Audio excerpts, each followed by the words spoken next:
Singeli to the world ndo kitu ambacho naweza kusema, kwa sababu mwenetu DJ Moshizo yuko kipande cha Nigeria right now, na ameenda kwa ajili ya ziara yake ya muziki kipande hicho, na of course imekutana na big giants wa muziki tu Afrika na Nigeria kwa ujumla, akiwa upata ranking Chela na wengine pia kibao ambao mwenetu ameweza kugumiana nao. Yo, Moshizo, hii tour yako ya Nigeria ilikuwa ni kwa ajili ya nini zaidi, au ndo link up kama hivyo? Lakini pia tutarajie pengine ujio wa project ya pamoja na hao wasanii ambao wameweza kukutana nao. What's poppin'? Tour yangu ya Nigeria, yes of course, ni kwa sababu ya nimekuja kwenye show kubwa ambayo imeandaliwa na Empire, na ni show ambayo ina wasanii wengi kutoka na ma DJs wengi kutoka nchi tofauti. So ni mimi tu ndo ambaye nimepata nafasi, lakini pia nashukuru kwamba nimewekwa katika kipengele cha headliner wa hii show. So ni kitu kikubwa, lakini pia nashukuru Mwenyezi Mungu kwamba nilipofika Nigeria mapokezi yake ni makubwa. Nimepata nafasi kwenye media kubwa, yes, za huku Niger.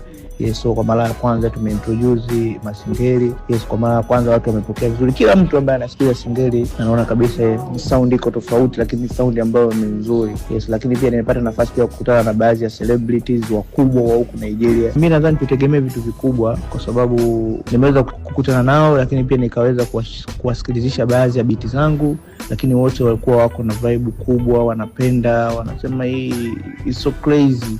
So unaona kwamba jinsi gani muziki ulivyokuwa ni mzuri. So kwa mara ya kwanza msanii mkubwa celebrity na msikilizisha beat ya Singeli, anaona kabisa bwana, huyu unaweza kuimba huyu kabisa. So nikaona kabisa hiki ni kitu kikubwa. Kwa watu tegemee chochote kuanzia sasa, yes, kwa sababu wengi wao wamevutiwa na kazi zangu na beat zangu. Kwa hiyo watu tegemee chochote kuanzia sasa.